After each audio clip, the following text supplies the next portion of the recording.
So today we're going to be talking about why you should put your kids in therapy, and another topic which I feel like is very important for people who have been through situations like mine or have had some type of trauma in any way on relationships and how they're a little bit different and how you have to watch yourself. Yes, so let me give a little bit of background. The kids go to a youth group, and there are actually other children there who are being fostered or who have been adopted. And the kids will come home and they will talk about just how not as lucky they are because a lot of them have not worked through their trauma yet. And the majority of our kids have. And so Emma and I were talking just about how maybe people don't understand that, or maybe people don't know, or maybe it's just not clear, and so we thought we would talk a little bit about that. Mm-hmm. And also about, the big topic, right? Teens and relationships. I know how to pick them. Which is always could be a good or a bad subject, depending on which side you're coming from. Yeah, on which side you're coming from. So what do you want to start with? We'll start with therapy. Okay. So why don't you tell your thoughts about it? Like, what are you seeing? Like, what happened? Okay. And so, one thing that I feel like is, of course, within time, your foster care kids are going to trust you with certain details, or your adopted kids are going to trust you certain details of, what happened, what situations they went through. Mm-hmm. The longer they're with you, the more they're willing the to safer share. They feel. Yeah. Yep. But the thing with that is it's still your mom and dad, if that makes sense. Yeah, a lot of kids, don't really want to talk to their mom and dad. It's not like, you don't want to talk to your mom and dad. You feel like they don't understand or they're going to judge you, while you go to somebody who is there, you go... Like an outside party. Yeah. To talk to somebody, that's easier for them to be able to, actually express their feelings. And also, I feel like, from my perspective, it depends on how old the kids are, because therapy looked very different for the kids when they were younger as opposed to when they were older. The older kids, the therapy is a little bit more independent. And when they were younger, I was a lot more involved. And I just think that's because when you're younger, as the parent or the foster parent or adoptive parent, whatever, you are the one doing the work for the kids. You're trying to help them do the stuff that the therapist is recommending. Whereas when the kids get a little bit older, they are a little bit more independent and they can do those things and talk about those things. But I will say that it is still incredibly important, no matter what, to make sure that you have a relationship with the therapist, that you give them background information, that they know where the kids are coming from, what's happened. Because sometimes some of these kids, they go in there, they may lie. Because some of them, you have to realize, some of them are just like that. Yeah. There's not really anything you can do. It can be a detachment disorder. Yeah, an attachment disorder, yeah. Yep. Something like that. Yeah. So sometimes you put them in those situations and they're going to take advantage of that. I did.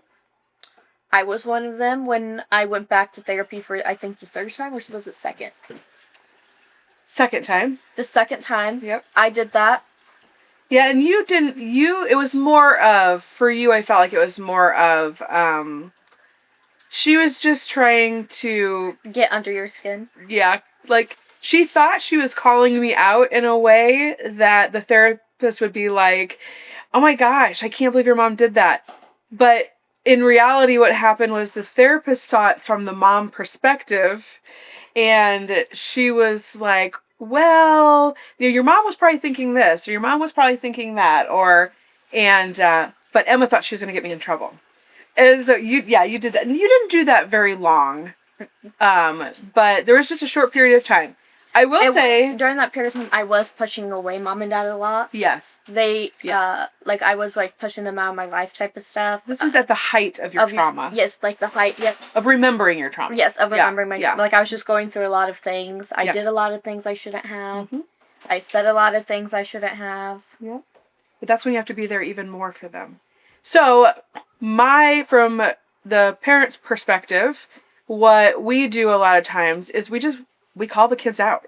So we'll say, hey, like, I know what you're doing. I know that you're probably feeling this way. And I know that, you're talking to your therapist like this and saying these things. And now the therapist didn't actually tell me. I heard Emma say this stuff. And because then they would bring me in at the end and then we would have a discussion. And so Emma would say this stuff. And so then I was able to say, hey, listen, I see what you're doing. Like, you really want to,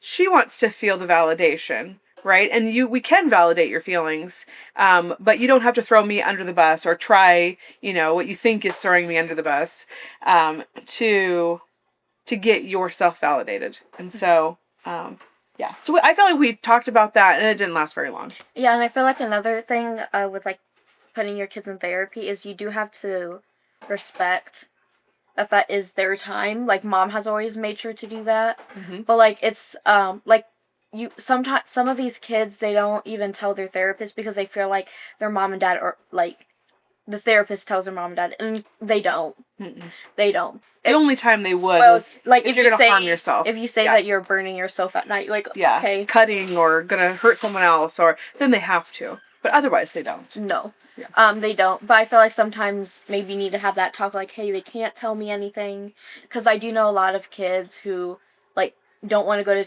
go to therapy because they feel like the therapist is just going to tell their mom or their dad what happened. Yeah, you want them to be able to trust someone. Yes. Even if it's not you, they need to be able to trust someone that is an adult that can give them good advice, because you want them to have at least one person they can go to, even if it's maybe a counselor at school or a trusted teacher, or you want them to have someone they can trust and that they feel like what they disclose is safe.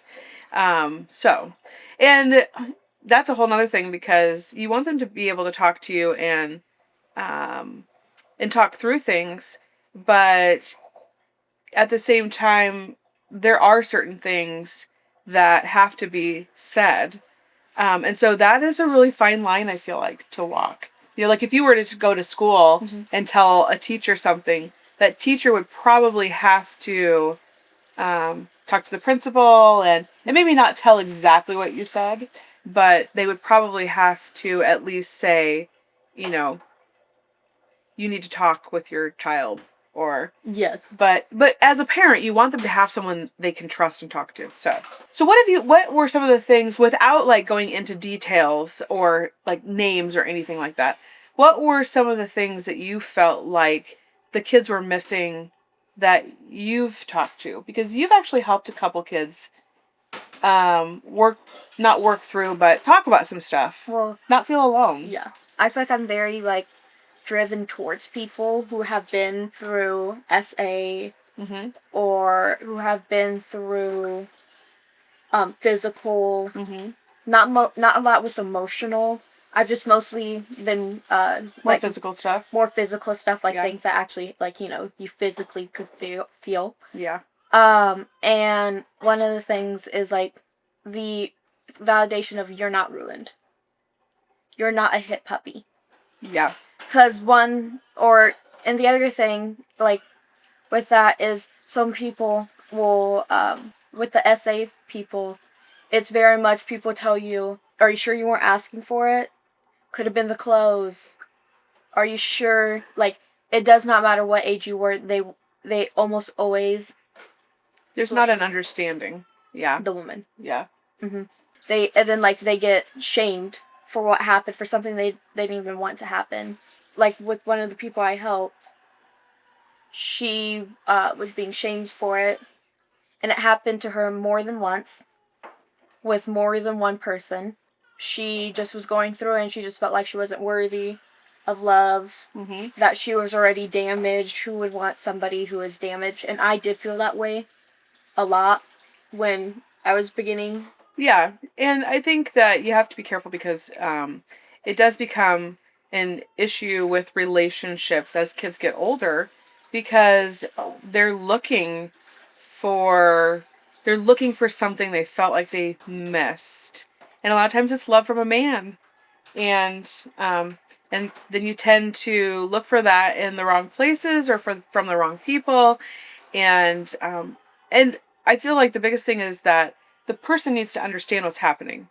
When you have an understanding of what's happening to you, then it becomes, I think, more clear, and then you can change that or not follow that path or that pattern anymore, you know? Yes, and then with physical, Mm-hmm. because I feel like physical are very similar in some ways, Mm-hmm. but they have completely different stories, if that kind of makes sense. Mm-hmm. They have the same plot line, Yeah. but different. You're talking about the different types of abuse. Yes. Yes. They just have different. So with just the normal physical abuse, the one thing I have to say is like, what I realize is a bunch of those kids will harm themselves, Self-harm, yeah. self-harm, just to feel something, Mm-hmm. because that's what's familiar, if that kind of makes sense. So to me, self-harming, I actually was a self-harmer.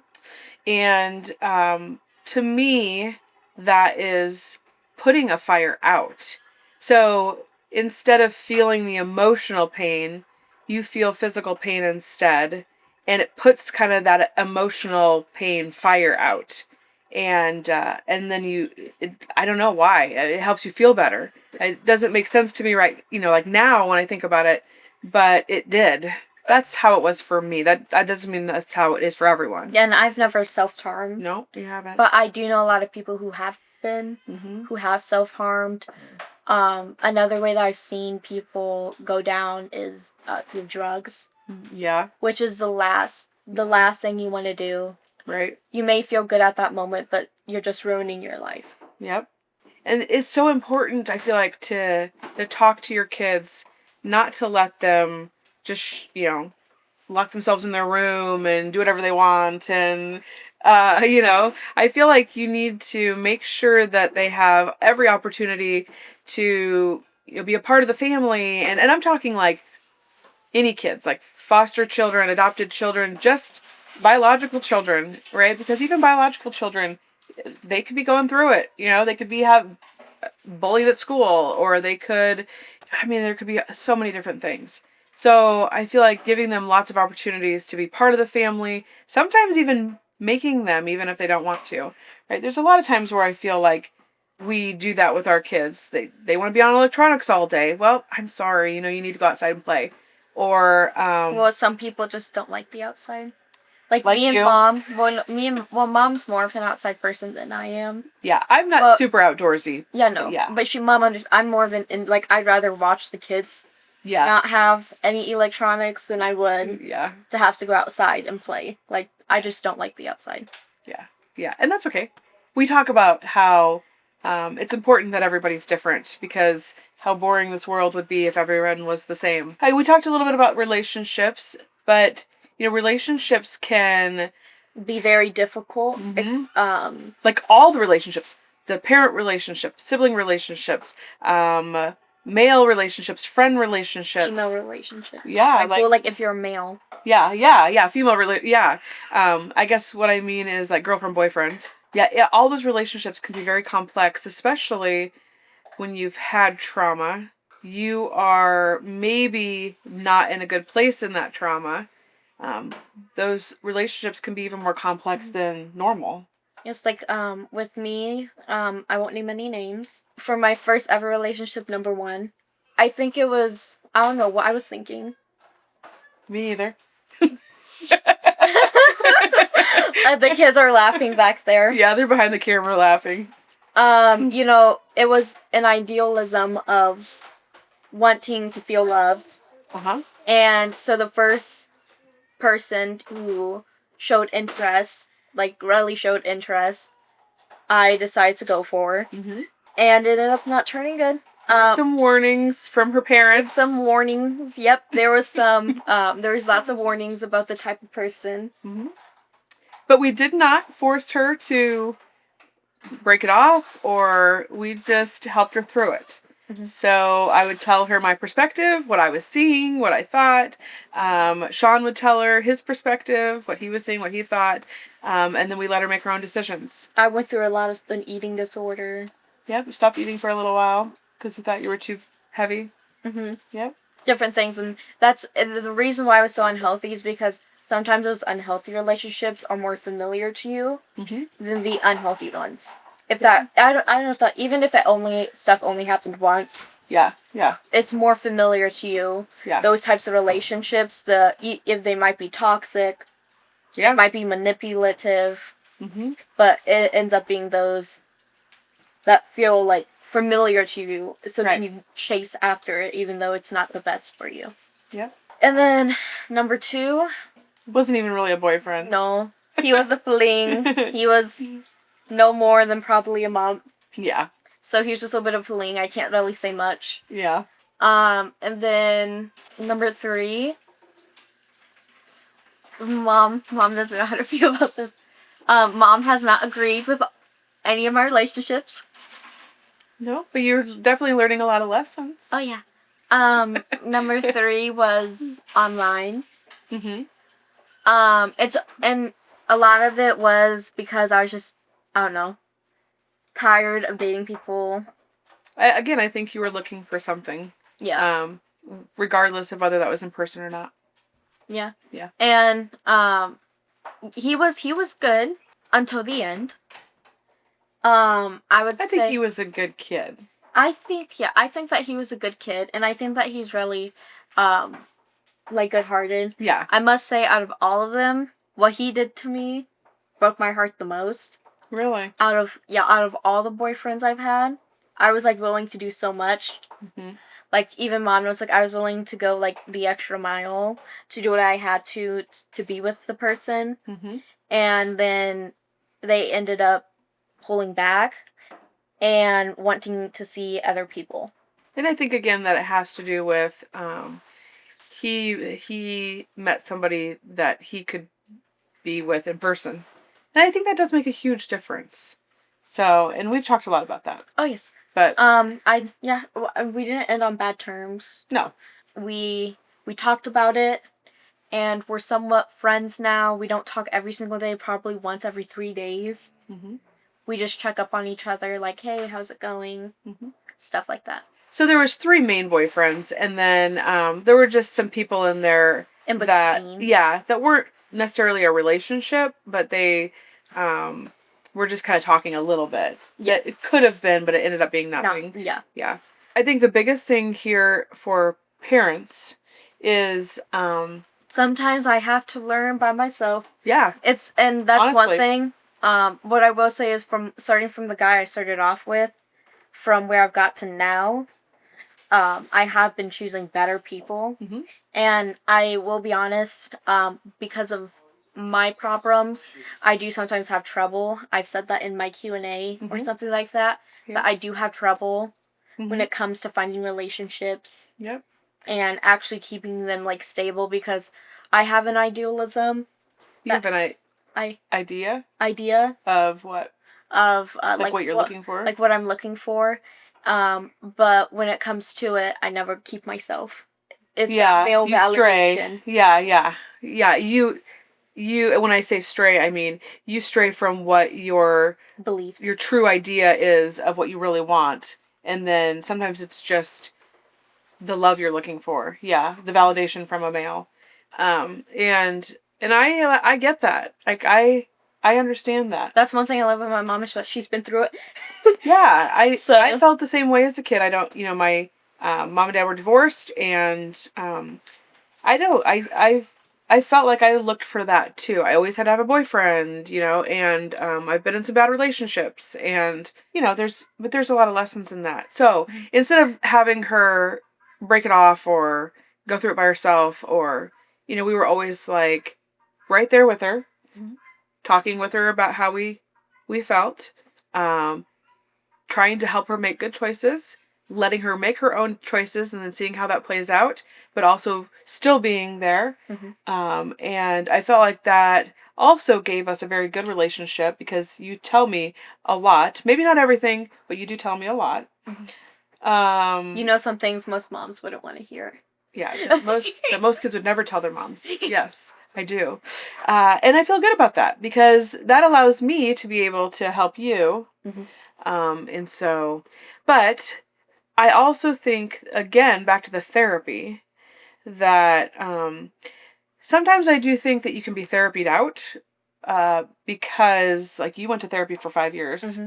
And sometimes you just need a break, but you have to do the work. I do feel like a therapist is so important for the kids, especially in the beginning, to help work through trauma. The earlier you can get them in, the younger, when I say earlier, I mean the younger you can get them in, I feel like the better, because they're able to then process through that information.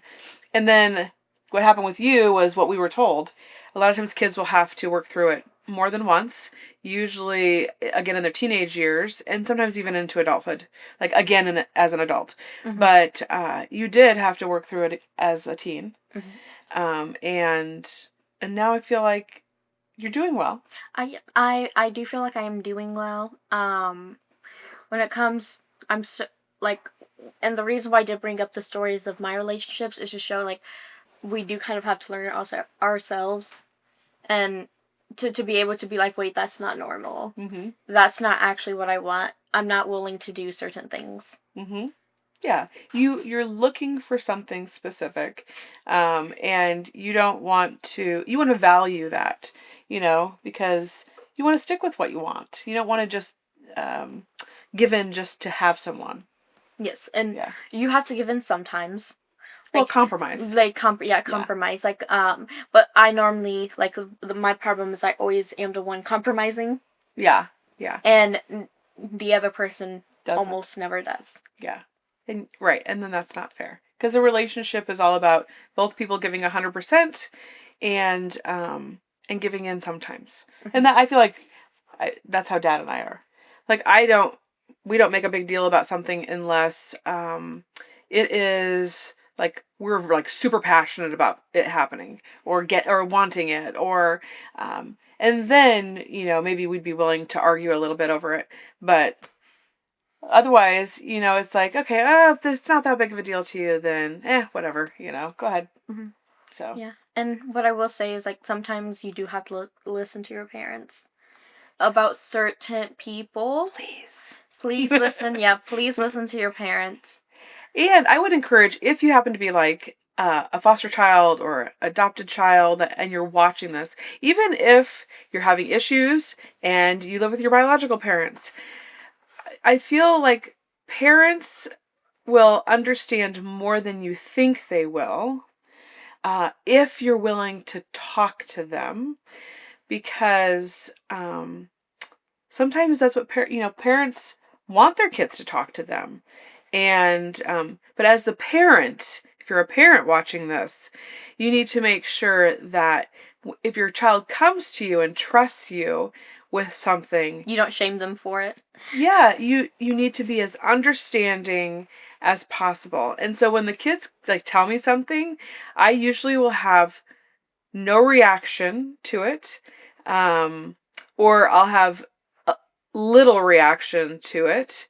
And that's just because I feel like I want them to come to me and talk to me, and I don't want to discourage them from doing that. And so I don't have a big reaction. And actually, that's how my mom was. My mom did it the same exact way. And I told my mom all kinds of things that most kids don't tell their parents, because I trusted my mom and I knew that she would talk to me about it and help me, and I didn't have to worry.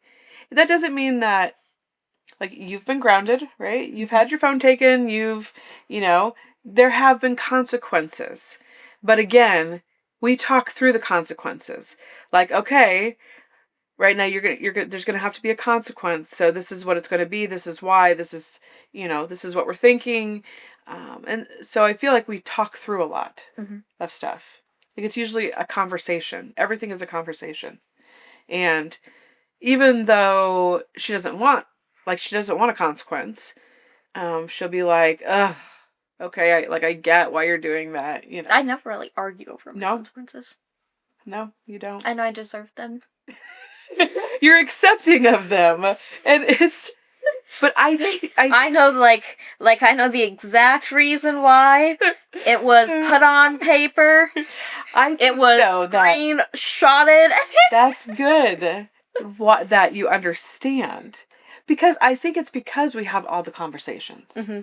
We talk about everything. We explain everything. We Well, and moms and dads relationships, it's like, that's one thing, is like, with all my relationships, I never, like how I said, I never really trust one person fully. Oh yeah. So you'll tell this person something, and then this person over here something, but you'll never tell them everything. I don't lie, but I just Yeah. keep certain details away from this person. Yeah. Yeah. But tell this person these details, but keep certain details away from them. Yeah. Yeah. That's another thing too, I feel like. I won't lie. I just won't lie. Mm-hmm. Like, if the kids ask me something, I'll be completely honest. So even if it's brutally honest, I feel like I will try to deliver it in the least brutal way. But she's pretty brutal, guys. Don't. No, wait, what was that? What was that you guys used to say to me? It wasn't brutal. It was anytime the kids. Savage. Yeah, that was savage. Yeah. But here's the deal: the kids know that if they ask me something, that I'm going to tell them the truth. Like, are you sure? Like, are you sure I really look good in this outfit? Or are you sure my hair really looks good? Like, they just know I'm going to tell them. Like, oh, maybe you should change. Like, if I don't think it's a good outfit, like, oh, maybe you should change that. Or, just whatever, right? Like, they know if they come to me and I say, oh my gosh, you look amazing, that I mean it. And I want to always be honest. I just think it's so important to be honest. The other friendships is, friendships in general. Yes, yeah. That's another hard one. You do have to be able, like, a lot of my friends have been through, not all of them. Mm-hmm. Just, I feel like the majority of them, have been through something. Mm-hmm. And sometimes you have to realize you don't have to be the person to be there for them. Always. Yeah. Like, and same as you shouldn't have to rely on only that one person. Yeah. That's too much. Yeah, they can't be your everything. They can't be your everything. Yeah. But I do think that if you need someone else, in my mind, parents are good, right, to go to. I actually told Jade this the other day. I said, your mom is who you're supposed to come to talk when something's wrong. I still, to this day, call my mom and talk to my mom when I need someone to talk to. So parents are a good resource, I feel like, if kids need to talk. If their parents are willing to actually listen. Listen, and hear what they're saying. Put yourself in their shoes. Think about it from their perspective. You were a kid once, right? You were that age once. That's like when Emma did those things once too, Mom. Yeah, when Emma says, I want to move out. I'm only 17. I want to move out when I turn 18. I wanted to move out when I was 17 too, right? Like right when I turned 18, I wanted to move out. And so even though I don't agree with it, I think it's a bad decision, I get it. I still get it, And then siblings, I feel like even though you guys have a huge number of siblings that not everybody has, but siblings are a good resource as to confide in. I will say too that Rosie had mentioned how in our Texas house, because it was a smaller house, everybody had to really learn how to get along, and that they bonded really well, and that they felt really close. We kind of got away from that as we moved into these other houses. They were bigger, more room for people to spread out, which isn't a bad thing. But now we've come back here, and this house is a smaller house, and she said, oh, people are going to really have to learn how to get along again. Okay, so, people throw out these comments or whatever, like, oh my gosh. That's not normal. No, like the tiny house. Like, oh, well, how can you live in that tiny house with all those people? And but stay well for your family. It honestly, it seems crazy, but it always turns out to be a good thing. I feel like you guys learn to get along better. You guys bond more. And this is coming from the kids' mouths. Like, that's not just me saying that or thinking that. I heard the kids say that. And so, I do think that it can be a good positive thing. And sometimes it's how you look at it too. I had a therapist tell me one time that, what I did was, everything that makes you feel something is a bubble. And she said that all I did was constantly push the bubbles down. And eventually what happens is there's no more room for bubbles, and it bubbles over. And that's how she explained it to me. Mm-hmm. And I thought that was a good analogy because that's so true. And it's not like we have like these huge major problems, right? It's normal kid stuff. It's learning to get along. We all see how you do the dishes. Could you clean those better, please? So you napping. Yeah, napping all day. Really? It's like problems like that. And it's because we're all collectively help each other as a group. Yeah. Like we work as a...